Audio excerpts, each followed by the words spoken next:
Senhor esteja convosco. Proclamação do Evangelho de Jesus Cristo segundo Lucas.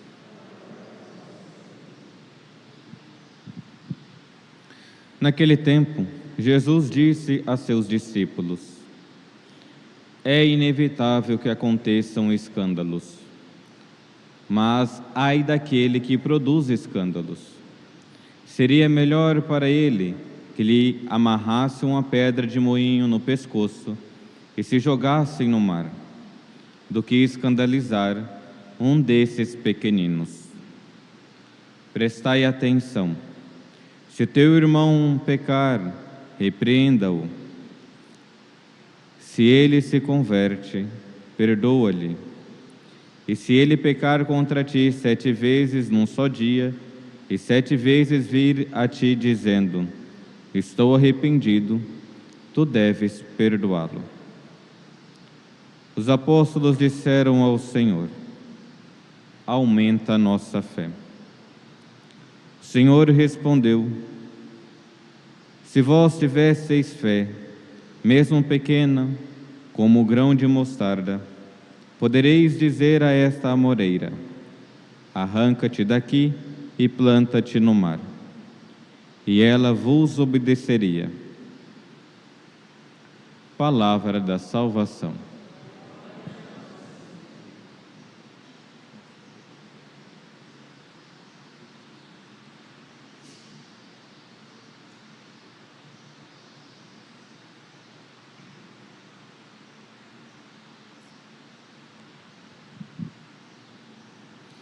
Queridos irmãos e irmãs, celebramos essa missa rezando pelos sacerdotes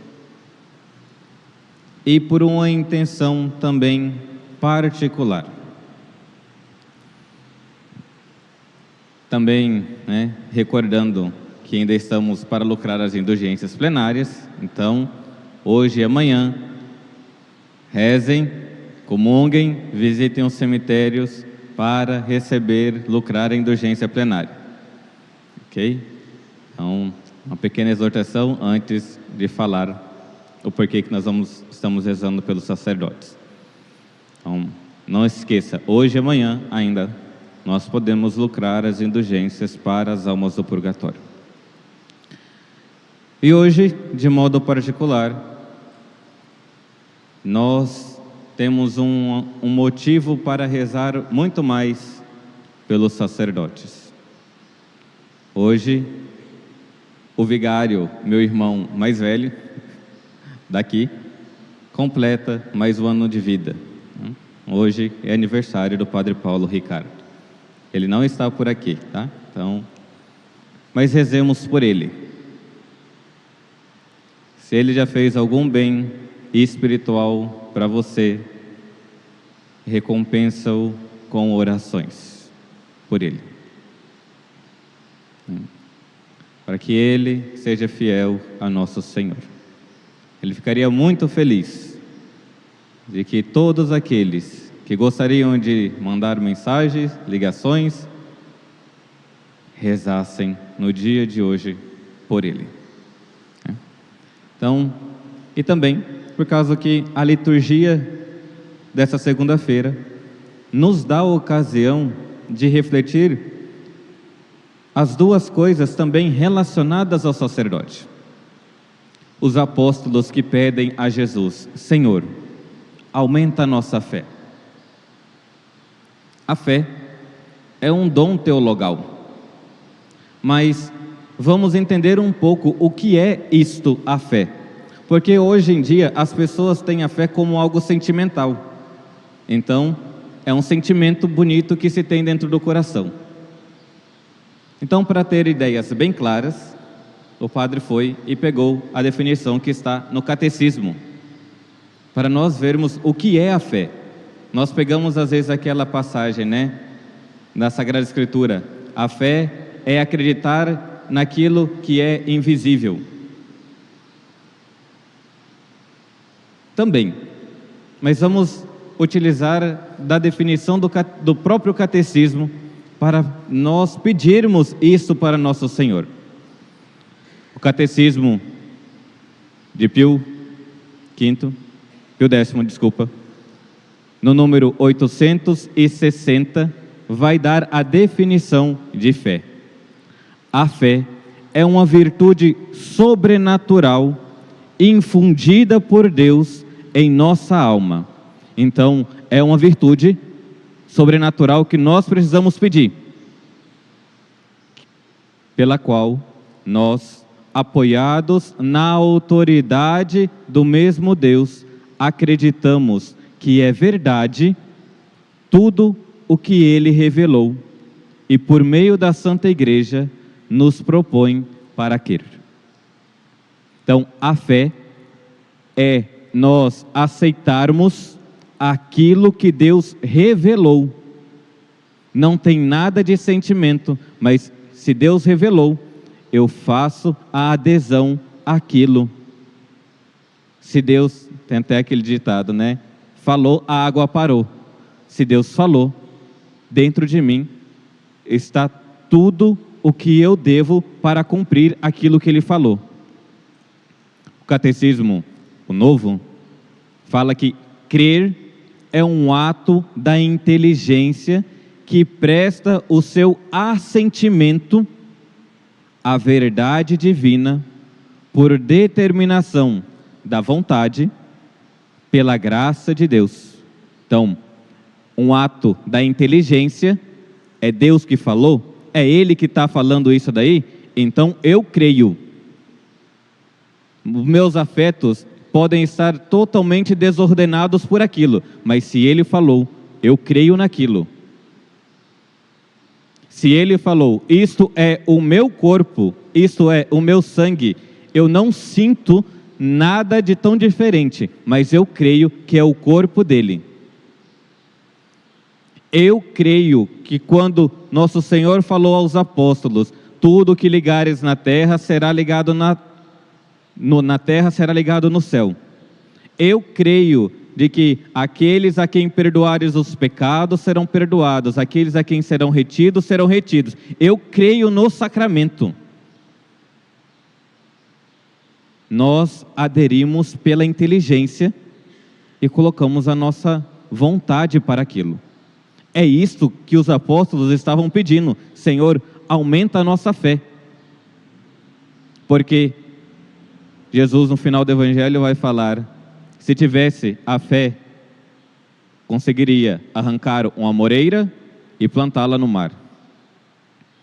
Muitas vezes, nós somos como essa amoreira, enraizado tão profundamente na nossa vontade, que não assentimos com a vontade de Deus, com o que Ele falou, com o que Ele disse e com o que Ele revelou. Isto é ter fé. Se nós pegarmos os 12 artigos de fé do credo e ver, eu assinto com todos eles, eu coloco a minha vontade em relação a todos os artigos de fé que ensina a Santa Igreja. Se não, peça a nosso Senhor: Senhor, aumente a nossa fé, aumente a minha fé, porque ainda eu quero ser levado muito mais pela vontade do que pela fé. A Sagrada Escritura lembra cada um de nós que o justo, ele vive pela fé, não vive pelos sentidos. E se nós somos chamados a viver pela fé, o que é a fé? É essa virtude sobrenatural que eu coloco a minha inteligência, que é iluminada por Deus, porque Ele falou, então eu coloco a minha vontade para viver aquilo. Mas também, nosso Senhor, no Evangelho, fala de uma coisa escandalosa, né? De que ai daqueles que promovem escândalo. E para ter melhor, né, a definição de escândalo, eu gostaria de pegar a definição que o próprio catecismo nos dá sobre escândalo. No número 2284 do catecismo, 2284, tem a definição de escândalo. O escândalo é uma atitude ou comportamento que leva a outrem a praticar o mal.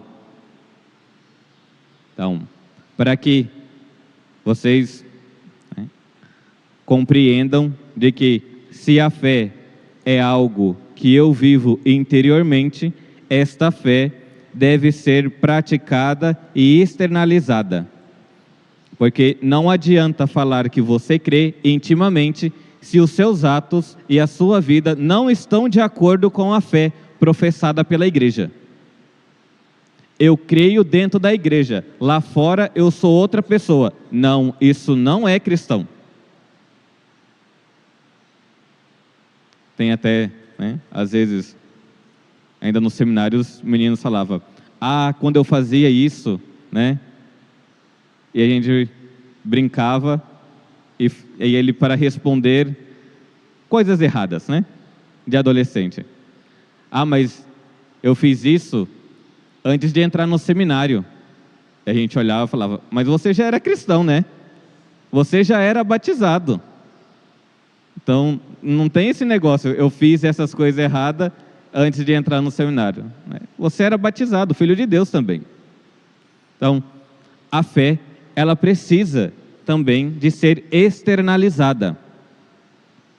Um sacerdote que prega e ensina, faz bem, mas não vive de acordo com aquilo que ele prega, é um escândalo. Um leigo, um catequista, um fiel dentro da igreja, que dentro da igreja é tão piedoso, mas saindo da igreja não vive nada do que está imposto como a fé, é um escândalo. Provavelmente vocês já passaram isso dentro da casa de vocês. Fazer alguma coisa um pouco errada e de repente vir a advertência de alguém que não é nem da igreja, fala, você fazendo isso, nem parece que é da igreja. É um escândalo. Por quê? Porque aí a fé não está demonstrando com atos concretos. Então, vocês veem que tem um link entre fé, que é uma virtude, com algo que deve ser demonstrado publicamente. Se eu creio, eu demonstro com a minha vida aquilo que eu creio. E continua o catecismo da igreja, falando sobre o escândalo. Aquele que escandaliza, torna-se o tentador do próximo. Você já deu algum escândalo? Você já fez com que alguém perdesse a fé pelo seu testemunho mal dado, pelas suas omissões? Não é o escândalo, de dar uma louca e se ficar gritando em um local. Se você já foi um mau cristão e deu algum escândalo, pode ser que fez com que outros perdessem a fé. Perdessem falar, tá vendo? Por isso que eu não vou na igreja. É um escândalo. E continua. O escândalo constitui uma falta grave, se por ação ou omissão. Se você quer ficar no seu cantinho e não quer demonstrar que você é a favor da vida, é a favor das coisas de Deus, é um escândalo também. Se você gosta de ficar omisso com as coisas de Deus, é um escândalo. O escândalo se reveste de uma gravidade particular em virtude da autoridade dos que causam ou da fraqueza dos que sofrem. Por fim, o escândalo é grave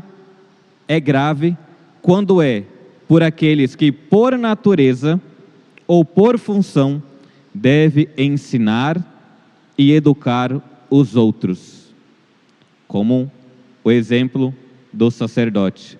O sacerdote que prega bonitinho, de repente sai para fazer os seus afazeres na rua e se comporta como se fosse um leigo, que se comporta ainda pior, como se fosse um pagão, não como um sacerdote. Aqui, o hábito eclesiástico ajuda muito, né? Porque o povo olha, e olha mesmo, não está nem aí. Você vai no mercado, eles olham. Você vai na papelaria, eles olham. E esperam a atitude de um clérigo. Mas os leigos, que não tem, ninguém está sabendo que você é um leigo ou uma leiga cristã verdadeira, pode cair de falar, ninguém está vendo, posso fazer o que eu quiser. Deus te vê, tá?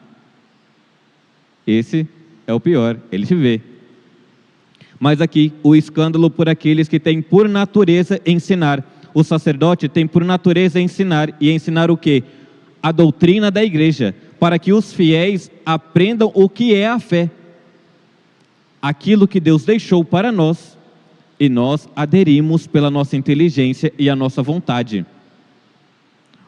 Por natureza também, os pais devem ensinar os filhos. É um escândalo pai e mãe que aceitam namoro escandaloso dentro de casa, de que o menino é melhor namorarem e dormirem aqui dentro de casa do que estarem nas ruas, padre. É um escândalo. É um escândalo um homem, né, de boa vontade, namorando uma mulher que já é casada e tem filhas, e de repente ele vai e dorme junto com a mulher. É um escândalo para aquelas filhas. Se minha mãe pode, eu também posso.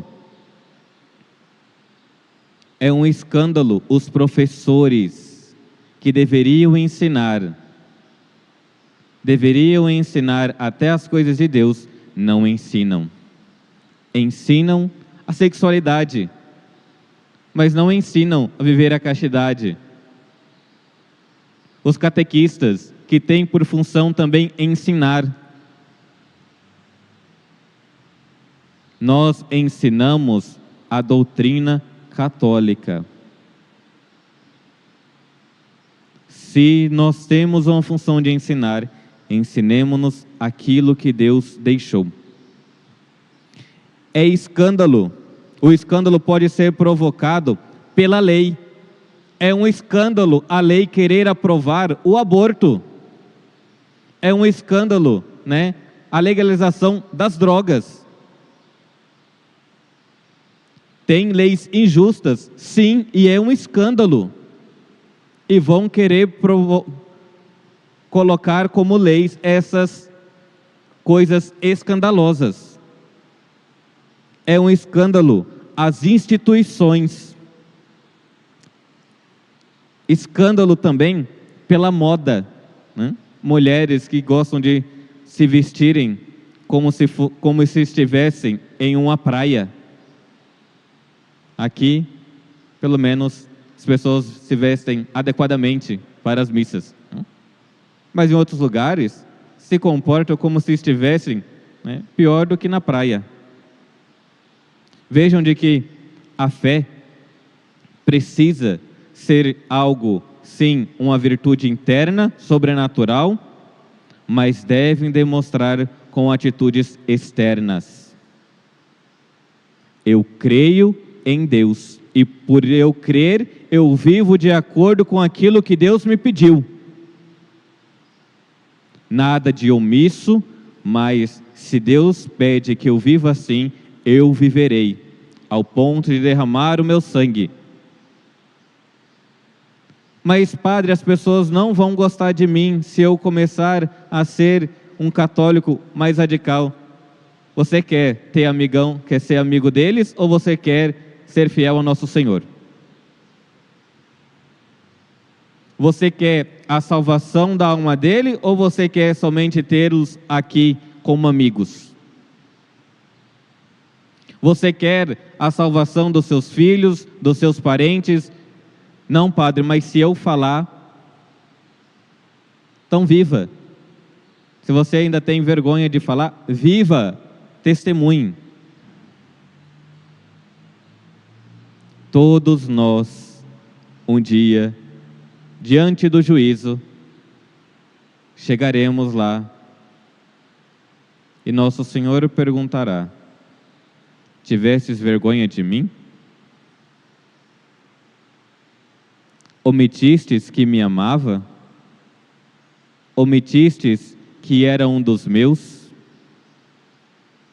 Se isso acontece, como São Pedro, que pela empregadinha foi perguntado: tu és um deles? Tu és um galileu como ele? Não, não sou. É você que estava seguindo ele? Não, não sou. Na terceira vez, ele cai em si, chora, se converte e segue a nosso Senhor testemunhando com a vida ao ponto de ser crucificado. A fé precisa ser testemunhada. Que nosso Senhor nos livre de um dia nós darmos escândalos e escândalos da fé. Que nós, por misericórdia e pela graça, sejamos autênticos cristãos, que testemunhemos verdadeiramente aquilo que Ele revelou para nós. Louvado seja nosso Senhor Jesus Cristo.